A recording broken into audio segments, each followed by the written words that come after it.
Heyo everyone, Misha B. Barkin here. I've been playing Yu-Gi-Oh! For nearly all my life, since very early in elementary school. One of my earlier memories is my mom helping me learn how to do math after I thought my monster had more attack than my brother's. Spoiler alert, it didn't. I played casually until high school, then really dove into competitive when I was in high school, during the Dragon Ruler spellbook format. I played competitive for years until around 2018-ish when Links came out, then stopped due to cost and Links originally being much more stupid due to Master Rule 4. But that got corrected with Master Rule 5, and now I'm a bit more financially stable, and with Master Duel I can build decks that stand a chance against others and play with people from around the world. But enough about me, what about today's video? Throughout the years in Yu-Gi-Oh! There's been many decks and archetypes, from dragons to gods and from magicians to furries. So of course we're gonna blend two hobbies of mine and talk about furry Yu-Gi-Oh! Decks. Basically any deck that features anthropomorphic animals or just woodland critters in general are valid contenders for this. Also keep in mind, this is a for fun video. Please don't get mad if I don't mention your favorite furry deck. As a matter of fact, if I miss your deck, mention it in the comments below. Lastly, I know that a majority of my audience doesn't likely play Yu-Gi-Oh! So I'm gonna try and make this video as friendly to all as possible. There's gonna be terms and card types you may not understand, but I'll try my best to simplify things. And if any other duelists are watching and you see people confused or asking questions about things, please answer them respectfully so that we can all understand and enjoy this game that much more. So without further ado, let's dive on in. Now there's a few furry archetypes that either don't have enough cards in their archetype to be a full deck, or honestly I just don't want to build them and learn how to play them. So here's 3 honorable mentions. Fairy Tails saw little to no success in Yu-Gi-Oh! Except for one card.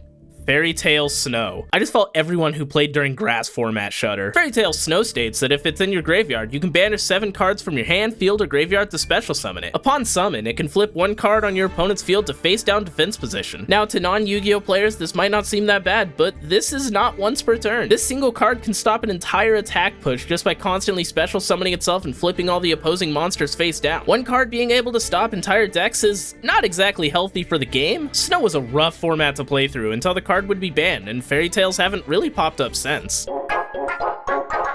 Lunalights are a bunch of beast warrior type monsters with a focus on fusion summoning to make Lunalight Leo Dancer, which can destroy all special summon monsters on your opponent's side, and can even attack twice. Lunalights require polymerization for their fusion summons, which in a lot of cases is too slow to keep up with modern Yu-Gi-Oh! Now this deck could have and should have made the furry deck list, but I don't really want to learn this deck. It's never really appealed to me, so I threw it in honorable mentions. The Yosenju archetype are a bunch of wind monsters based on Japanese mythology. The archetype's name is also composed of 3 kanji characters. Yo, meaning strange or attractive, to symbolize the magical creatures in the archetype. Sen, meaning hermit, referring to the immortal spirits that hide away to train themselves from minion demons into gods. And Zhu, meaning beast, to symbolize the beast-like appearance of the main monsters. That last point is why this archetype is here. The 3 main monsters, 1, 2, and 3, are based on weasel-like characters that rode on whirlwinds, looking to cut unsuspecting passerbys with sickles and nails. The archetype is based on swarming the field, with each of the main Yosenju Kama monsters being able to normal summon themselves, basically meaning you get 3 normal summoned monsters per turn. Now unfortunately the monsters return to your hand during the end phase, so you gotta plan ahead for that. This deck falls under the category of not really super interesting to me, which to the many Yosenju loyalists, I sincerely apologize. That's all for the honorable mentions, so let's move on to the main list. Before we do though, I want to mention the Ko-Fi link in the description below. I'm gonna be headed back to school to finish up, so if you like today's video and want to support what I do, then feel free to check it out. Thanks in advance. And before we go into the different decks, there's some words and terms that will be thrown around, so let's go over some of those really quick. Your main deck is the deck you draw from, which is randomized and can contain between 40 to 60 cards.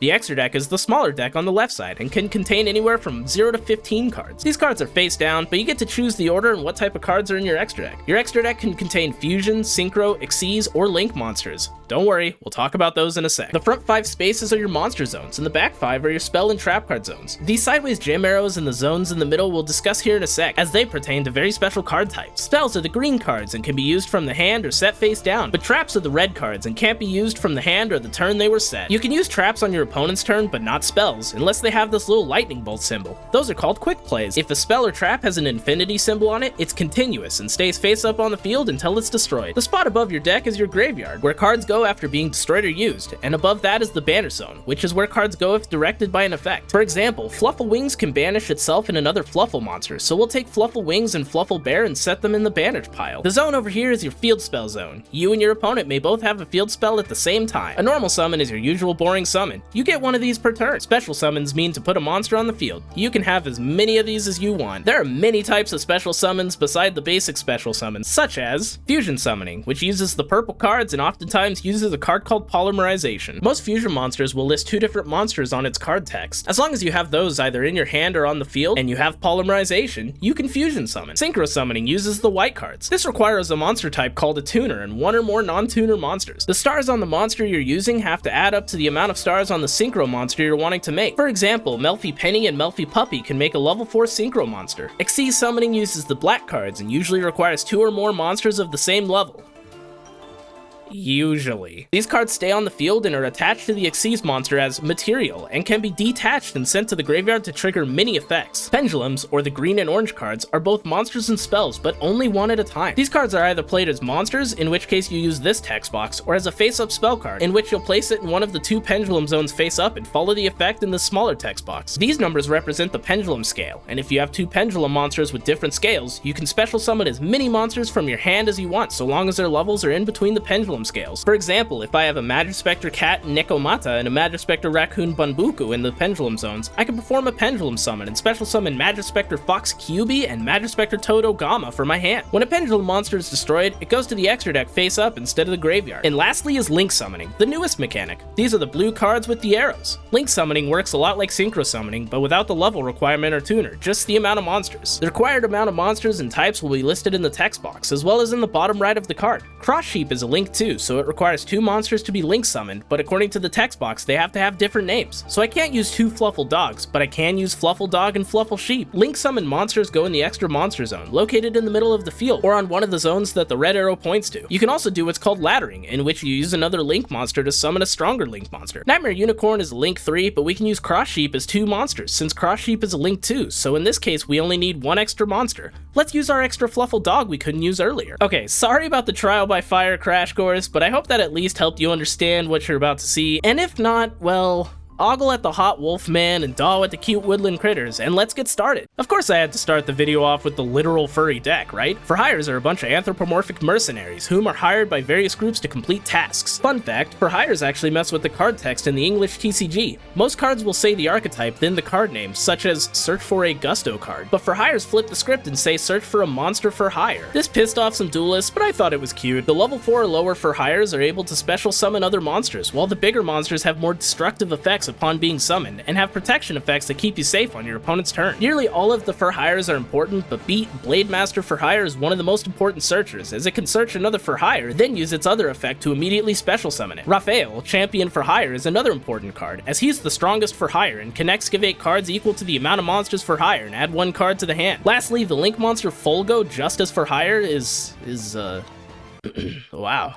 I mean, he's insane. You get a free monster for hire from your deck, and if a card your opponent controls is destroyed, you can draw a card. Then if you have 2 other monsters for hire, you'll get to draw an additional 2 cards. Yu-Gi-Oh! Is a game of going positive on card count, so getting to draw 3 cards off of 1 effect is crazy. As far as I know, for hires never really saw any meta success, just barely missing the mark. One major issue is if your first searchers or little guys get negated, you're just kinda stuck. The deck is based on swarming, so if you can't swarm, it's kinda rough to recover after that. Baby Raccoons are an interesting one, because it's an archetype consisting of 3 cards, Baby Raccoon Ponpoko, Baby Raccoon Tantan, and number 64, Ronin Raccoon Sendayu. The rest of the deck is a mishmash of various level 2 beast-type monsters, such as Nimble Momonga, Kalantosa, Mystical Beast of the Forest, Valerie Fawn, Mystical Beast of the Forest, Sea Koala, and Tree Otter, and many more. The deck also uses powerful cards such as Obedient School to swarm the field turn 1, and Ayers Rock Sunrise to special summon a beast from the graveyard and lower your opponent's attack. Fun fact, actually, Ayers Rock Sunrise was made by a character named Chum-Li in the Yu-Gi-Oh! GX anime back in April of 2006, but was finally printed in the real card game as of April of 2014, so 8 years later. As stated before, Baby Raccoon Ponpoko was super important, as it could get you Baby Raccoon Tantan to special summon a 3rd beast next turn, or Raiko, Lightsworn Hunter, for the flip effect to destroy an opponent's monster. Kalantosa, Mystical Beast of the Forest, is super powerful, as it can destroy a card on the field upon being special summoned by a beast monster's effect. There's multiple ways to do this, be it from the graveyard using Valerie Fawn's effect, or from the deck using Baby Raccoon Tantan. The deck deck also runs Junk Synchron to make for easy level 5 synchro summons. Lastly, Ronin Raccoon Sendai is super powerful, not only because it can make a token copying the highest attack on the field, but also because it cannot be destroyed by battle or card effects if you control another beast type. This stacks, meaning that if you control 2 of this monster, they protect each other, making them virtually indestructible. Now in today's meta, this is nothing, as there's tons of ways to clear the board without destroying, but back in around 2014, this was a crazy good protection effect. I played this deck around when Lightsworns got their new support via the structure deck, and this effect essentially stopped the deck in its tracks by thwarting Judgment Dragon's effect to destroy all other cards on the field. Now was it meta?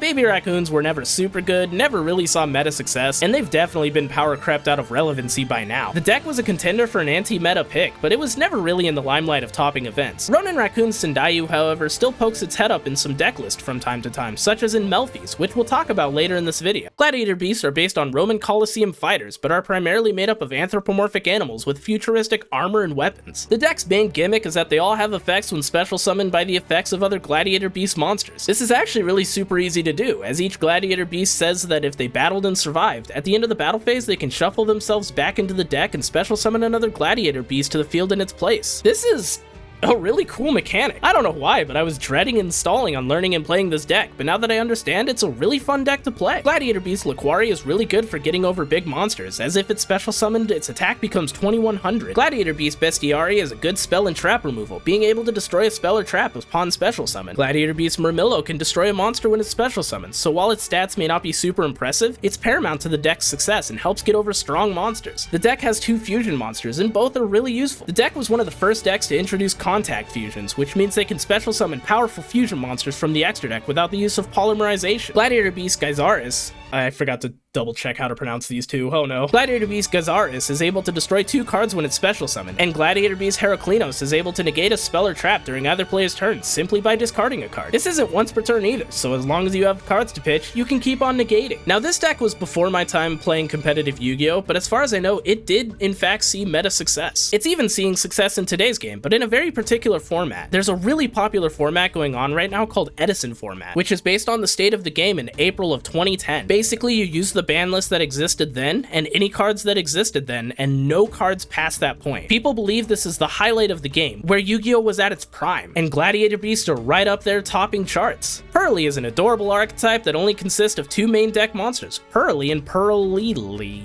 They have different forms triggered through various happy memories the 2 former stray cats had. Pearly becomes E-Pearly Beauty when washed and groomed, and E-Pearly Plump after having a big delicious meal. And E-Pearly Noir is special summoned after a fat nap, which I think we could all use right about now. These various forms are summoned depending on the quick play spells, which are able to attach themselves to the Pearly monsters through Pearly and Pearly's effect, which also gives them various new abilities. Pearly is able to exceed summon by revealing a quick play spell, then using that spell in itself as materials. Pearly uses a quick play spell from your graveyard to exceed summon, rather than the hand. The 2 giant forms of the 2, X-Pearly Happiness and X-Pearly Noir, can be summoned when the rank 2 versions get 5 or more materials, and this can be done with the field spell Stray Pearly Street, which allows you to attach a quick play spell from your deck or graveyard as material. Now was it meta? Yeah, the deck is actually currently seeing meta success. The deck has been successful in both the TCG and over on Master Duel, which if you don't know has a ban list and format of its very own. Pearly didn't do as well as it has been during this recent YCS, but it was still in the top 64, and in Master Duel it's still seeing a lot of higher tier play. Finally, us furries have some representation, woohoo! Dragon Maids are for a very niche audience. The deck consists of dragon girls, who are maids that work in different parts of a mansion, such as the kitchen, laundry room, and the resident nurse. They also have higher level forms that they can transform into by having the right level dragon maids in the hand or in the graveyard. The smaller leveled ones have trigger effects upon summon, while the bigger versions have discard effects, but both forms have the effect to send them to the hand to special summon another dragon maid monster. Now I'm not gonna lie, this deck was really fun to learn and play. I actually found myself enjoying the archetype and how it works. This was easily my favorite deck to learn on this list, but I don't think I'll be picking up the deck anytime soon, as it's not a super good archetype and I don't really want to deal with the looks strolling up with a dragon waifu deck. I already get enough weird looks being a furry. Laundry Dragon Maid is the best main dragon maid because it sends 3 cards from the deck to the graveyard upon summon, which can easily dump some dragon maids into the graveyard if you're lucky. Dragon Maid Ernest's effect is really good because it can discard it to special summon a level 4 lower dragon maid from your hand, and since the lower 4 Dragon Maids can special summon from the hand or graveyard, Ernest being discarded is okay because during the battle phase it's still able to be special summoned. The 2 fusion monsters, House Dragon Maid and Dragon Maid Shio, are really good. House Dragon Maid can special summon a Dragon Maid from the hand or graveyard with a level 1 higher or lower than a Dragon Maid you control once per turn, and if a dragon monster you control goes back to the hand, you can destroy a monster your opponent controls. Dragon Maid Shio can just straight up special summon any Dragon Maid from the hand or graveyard once per turn except itself, and once per turn you can negate an effect, then return itself to the extra deck and immediately summon a House Dragon Maid from the extra deck. Now, was it meta? Unfortunately, as fun as Dragon Maids are, they weren't quite meta material. If their search or summon effects get negated, they have a rough time recovering from that. The deck also doesn't have a ton of protection, other than the big dragons being immune to card effect destruction if you control a fusion monster, but other than that, the deck is a bit too open to your opponent's effects. Fluffles are the main deck both Misha and I play. The deck is based on fusion summoning and consists of a bunch of different plush animals from Fluffle Dog to Fluffle Dolphin. My favorite is Fluffle Cat, by the way. The other part of this deck is a bunch of sharp objects, such as Edgemp Sabers, Edgemp Chain, and Edgemp Scythe. Combining these 2 parts leads to the fusion monsters known as Frightfurs, which are horrific combinations of various stuffed animals seemingly torn up and possessed by the Edgemps. This deck is both super cute and cool, and really appeals to the horror aspect while not being too spooky. It is a child's card game after all. The deck can be super explosive, clearing your opponent's monsters while making a ton of super strong monsters in order to make a heavy push to kill in the very early turns of a duel. The deck also relies on polymerization to fusion summon, but unlike Lunalights, a lot of the Fluffle monsters have various ways to search out and reuse polymerizations, like Fluffle Cat and Fluffle Dolphin. Your main searcher is going to be Fluffle Dog, due to being able to search for a Fluffle monster, and your main fusion fodder is going to be Fluffle Penguin, as when it's used for a fusion summon, you get to draw 2 and discard 1. Fluffle Wings, Fluffle Bear, and Fluffle Dolphin all come together to run the Toy Vendor engine, which is a really interesting card in all honesty. Toy Vendor allows you to discard a card, to draw a card, and if it's a Fluffle, you get to special summon it, but if not, then it's sent to the graveyard. Toy Vendor can also search for a Fluffle monster upon being destroyed, and this is the main effect you'll use. Oftentimes you'll be the one destroying your own Toy Vendor through the use of Fluffle Wings, Frightfur, Cruel Whale,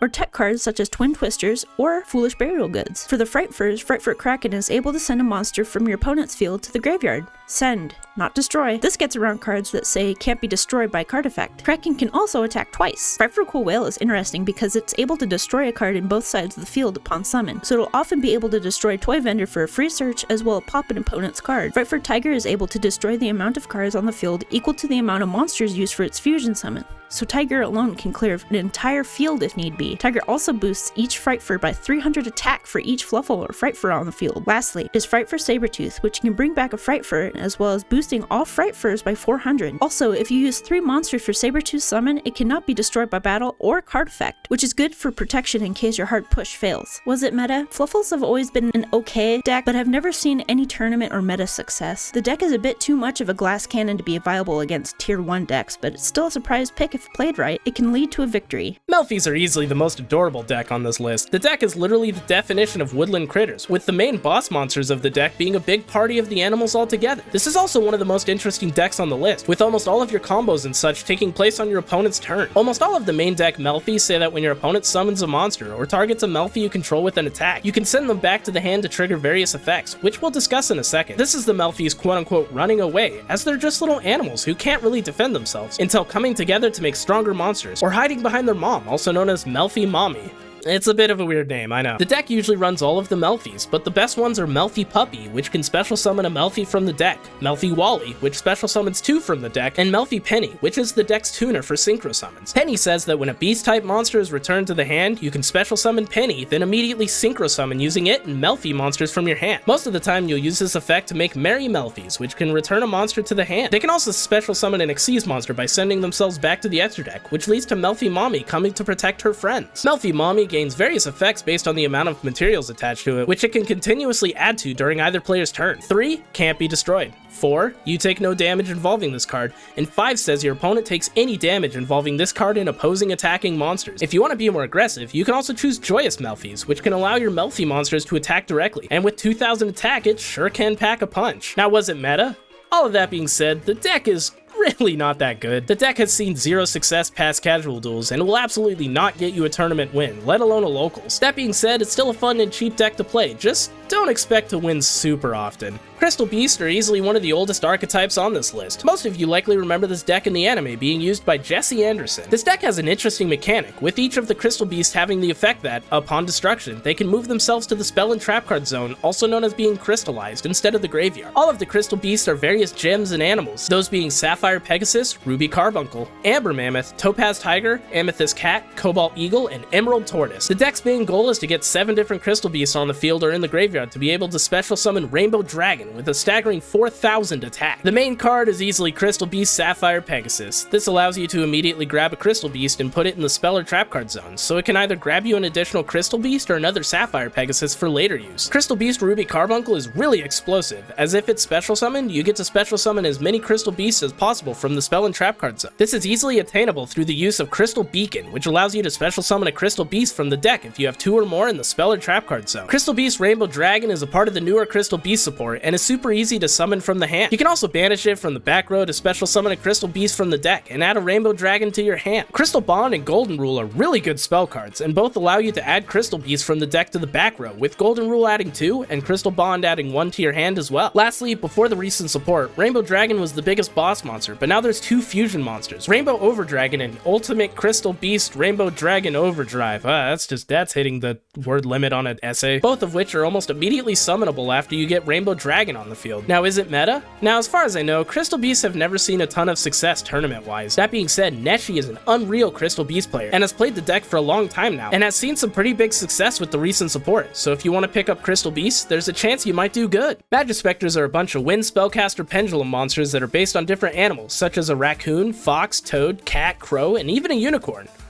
But the unicorn got banned, so we don't really talk about him. They actually just got new support announced, and it's really good, so I'm definitely excited to pick this deck up again. The deck relies heavily on its searchability, with every Magic Spectre being able to search another Magic Spectre card of some kind. For example, Bunbuku searching for monsters, and Yada searching for spells. The second half of the archetype is that the spell and traps require you to tribute a wind spellcaster, so instead of building a big board of boss monsters, you just kinda end your turn with a couple of woodland critters. The tribute cost plays into the deck's summoning mechanic really well, as all of the Magic Spectres are pendulum monsters, and can easily be resummoned from the extra deck. Unlike most deck archetypes where you have some cards that you don't use in successful builds, in Magic Spectres you use nearly all of the cards and have a successful deck on your hand. Magic Spectre Sonics and Magic Spectre Supercell are arguably the ones most likely to be cut, as Sonic just doubles your Magic Spectre's attack, and Supercell recycles your old Magic Spectre cards from the graveyard, which is good, but it being a continuous trap can really clog up the back row. The most important card of the deck, however, is Magic Spectre Raccoon Bunbuku. He's able to search your other Magic Spectre monsters in order to set up a potential pendulum summon, so that your other Magic Spectres can get you defense traps and destruction spells. Now, was it meta?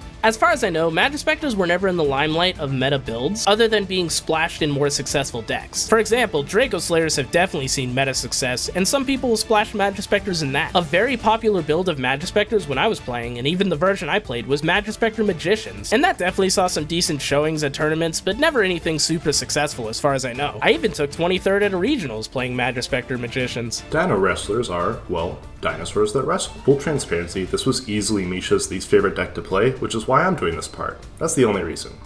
No other reason. Anyways, the deck consists of dinosaurs of various types dressed in fighting wear, and each get various effects either in the battle phase or when your opponent has a lot of monsters. This serves to even the playing field and make it an even match, one-on-one, much like real fighting events. Their field spell also reflects this, which says only one monster on each side can attack per battle phase. There's a few of the monsters that say they can special summon themselves if your opponent controls more monsters than you do. Nearly all of the extra deck Dino Wrestlers state that if this card battles, your opponent cannot activate spells or traps until the end of the damage step. This keeps the fight fair between the two fighters. The deck actually doesn't even use its own engine to run usually. The deck uses the Dinosaur engine, consisting of Soul-Eating Oviraptor, Miscellaneosaurus, Fossil Dig, and other cards. Out of 55 cards in the deck and extra deck Misha used for this footage, there are a whopping 18 cards that are a part of the Dino Wrestler archetype.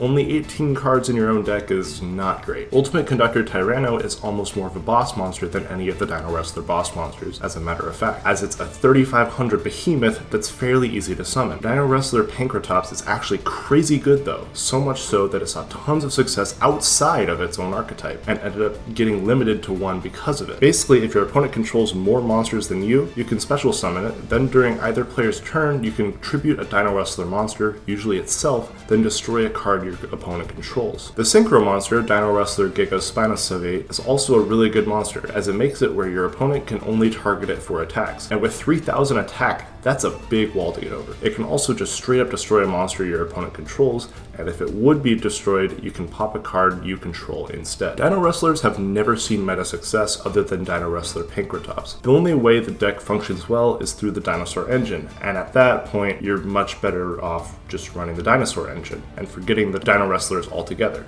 The design is really good though. Woo! That's all the decks I have listed for this video. I know this video isn't my usual content, so if you're still here, then thank you so much for sticking around and watching this video. The first channel I ever tried to do was a Yu-Gi-Oh themed one, and while the channel may not have done well, it's what got me interested in content creation as a whole, and what's led me to making this channel, and as of recently, hitting 15,000 subscribers. Thank you so much to those who have subscribed to me, and I can't wait to see how much bigger this channel will get in the future. 20K by the end of the year? It's a long shot, but I believe. Anyway, I hope you enjoyed, and with all of that out of the way, like and subscribe, and I'll see you in the next video. Bye!